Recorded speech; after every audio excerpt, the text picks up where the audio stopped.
Hello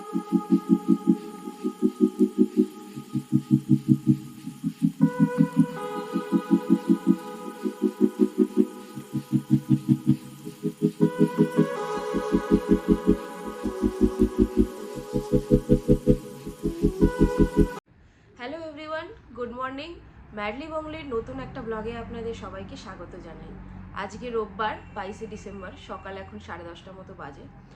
আর প্রতিদিনের মতো আজকেও সকাল সকাল ঘুম ভেঙে গেছে।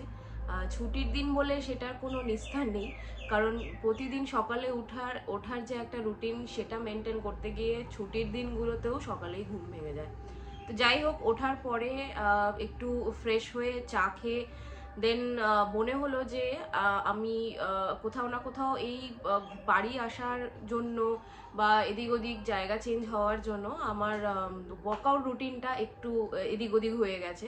তো জেনারেলি আমি খুব ফিটনেস ভালোবাসি, মানে ফিট থাকা, হেলদি খাওয়া। তো রেগুলারলি একটু ওয়ার্কআউট, একটু জিম, একটু ওয়াকিং, রানিং, এগুলো আমার বেশ পছন্দ হয়।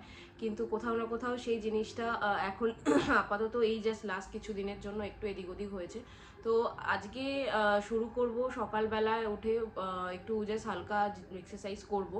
দেন তারপরে আস্তে আস্তে স্নান বান করে রেডি হয়ে পরের কাজগুলো শুরু করব। তো দেখতে থাকুন আজকের ব্লগটা। যদি ভালো লাগে তাহলে অবশ্যই লাইক, কমেন্ট, শেয়ার করবেন। আর চ্যানেলটাকে অবশ্যই সাবস্ক্রাইব করবেন যাতে পরবর্তী ভিডিওগুলো আপনাদের ফিডে চলে আসে। তো শুরুতেই আমি একটু স্ট্রেচিং আর একটু ওয়ার্ম আপ করে নিই, যাতে পরবর্তী এক্সারসাইজগুলো খুব শরীর ফ্লেক্সিবল হয় এবং যাতে কোনো জায়গায় চোট না লাগে। তো একটু 10 মিনিট মতো ওয়ার্ম আপ করে নেওয়াটা খুব দরকার।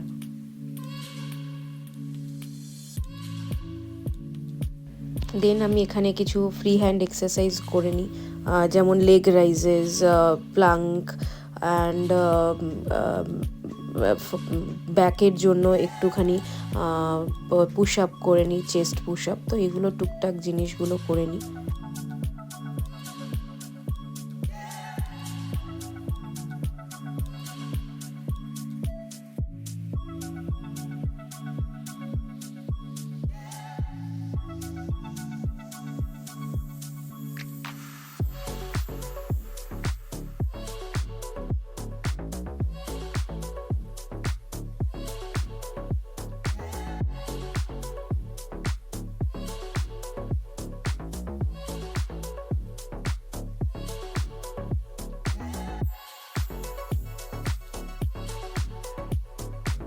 ফ্রি হ্যান্ড এক্সারসাইজ হয়ে যাওয়ার পরে আমি মুভ করি ওয়েট ট্রেনিংয়ে। তো ওয়েট ট্রেনিং করাটা খুব ইম্পর্টেন্ট, মানে যতই আমরা ফ্রি হ্যান্ড এক্সারসাইজ করি না কেন, weight training is very important.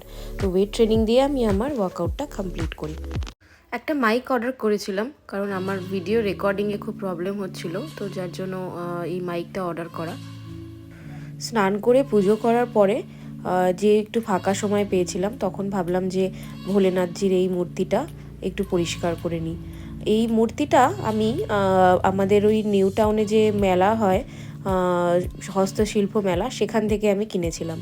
তো হস্তশিল্প মেলা থেকেই এই মূর্তি, এটা একটা অ্যাকচুয়ালি ফাউন্টেন টাইপের। তো ফাউন্টেনটা এটা একটা মানে তলায় এই যে কন্টেনারটা আছে, এখানে জল দিলে আর ওই যে প্লাগ ইন করলে তো কি হয়, ভেতরে একটা পাম্প মতো চলে আর ভোলেনাথ যে মাথা থেকে জলটা নিচে পড়ে। তো এটা একটা ফাউন্টেন টাইপের। তো যাই হোক, ফাউন্টেনটার মোটরটার প্রবলেম হওয়ার জন্য এটা এখন আর চলে না, কিন্তু যেহেতু আমি ভোলেনাথজির খুব বড় ভক্ত, তো তাকে আমার ঘরে সবসময় আমার সাথে সাথে রাখতে আমি পছন্দ করি। আর এই জিনিসটা সেই জন্যেই এখান থেকে আর কোথাও সরানোও হয়নি। তো এটাকে জাস্ট পরিষ্কার করে নিচ্ছি একটু, যেহেতু আজকে সময় আছে। তারপর চলে এসেছি রান্নাঘরে। আজকে ভাবলাম একটু চিকেন স্টু বানাবো, তার জন্য কেটে নিয়েছি মোটামুটি সব সবজিপাতি। আর নিয়ে নিয়েছি চিকেন, সাথে নিয়ে নিয়েছি পেঁপে, গাজর, বিনস, পেঁয়াজ, সব কিছু কেটে এখানে জাস্ট রেডি করে নিচ্ছি।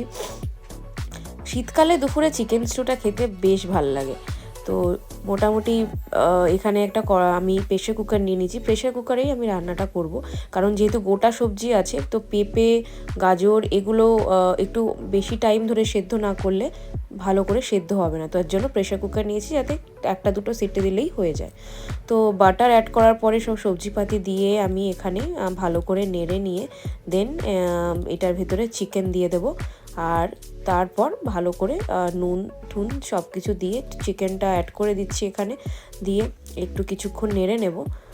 তারপর প্রেশার কুকারের ঢাকনাটা বন্ধ করে আমি এটাতে মোটামুটি 3 থেকে 4টে সিটি দিলেই রেডি হয়ে যাবে। এখানে অ্যাড করে দিচ্ছি আমি গুলে রাখা কর্নফ্লাওয়ারটা অ্যাড করা হয় ফ্লেভারের জন্য, খুব ভালো লাগে খেতে। আর বাটার দিয়ে দিচ্ছি এবং তার সাথে গোটা গোলমরিচ বেশ অনেকটা দিয়েছি, কারণ একটু ঝাল ঝাল খেতে আমার খুব ভালো লাগে। তো প্রেশার কুকারের ঢাকনাটাকে এখানে দিয়ে দিলাম। তো 4টে সিটি দেওয়ার পরে আমার চিকেন স্টু ইজ রেডি।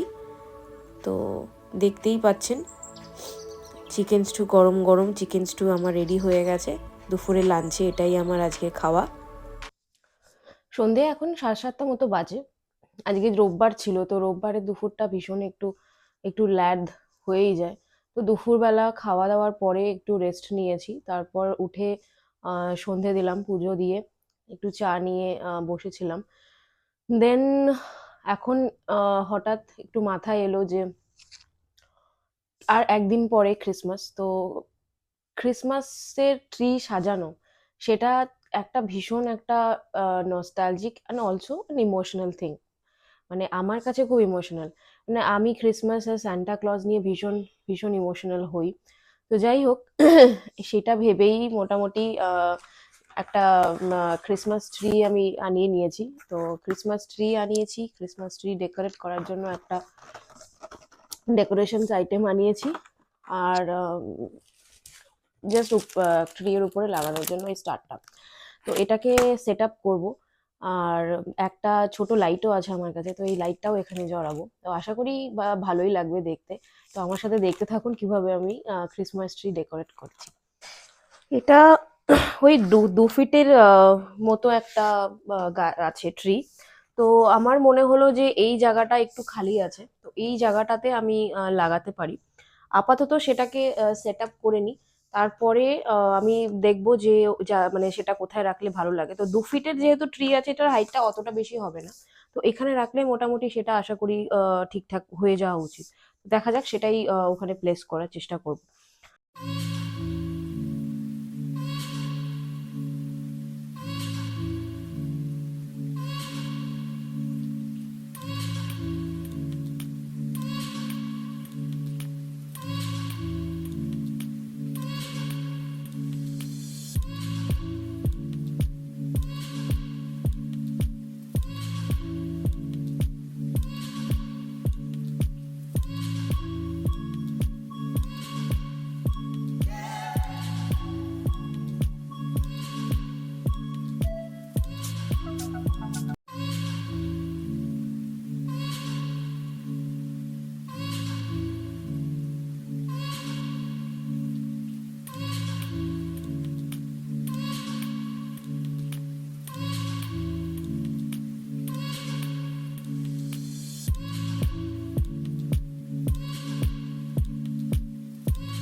ইন্ডিয়াতে আমরা কতটা সেলিব্রেশন হয়, বাট আমি যখন বাইরে মেক্সিকোতে ছিলাম, তো মেক্সিকোতে থাকাকালীন আমি দেখেছিলাম যে বাইরে ওরা ক্রিসমাস কিভাবে সেলিব্রেশন করে। তো জেনারেলি কি হয়, ক্রিসমাসের দিন মানে 25th of December, ক্রিসমাসের দিন আপনি রাস্তায় বেরোলে কোনো মানুষ দেখতে পাবেন না, বিকজ ক্রিসমাসের দিন কেউ বাইরে আর বেরোয় না।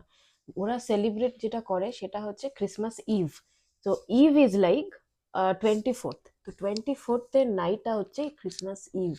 তো ক্রিসমাস ইভটাতে ওরা সেলিব্রেশন করে, and during the whole week, like ক্রিসমাসের আগে মোটামুটি 1 সপ্তাহ ধরে ওদের ক্রিসমাস একটা ইভ চলতে থাকে। তো ওইখানেই ওদের ক্রিসমাসের এনজয়মেন্ট। বাট ক্রিসমাসের দিনে বাইরে আপনি কাউকে দেখতে পাবেন না। তারা সব ফ্যামিলির সাথে নিজেদের টাইম স্পেন্ড করে। তো যেটা আমার খুব ভালো লাগে, মানে ফ্যামিলির সাথে টাইম স্পেন্ড করাটাও খুব দরকার। মানে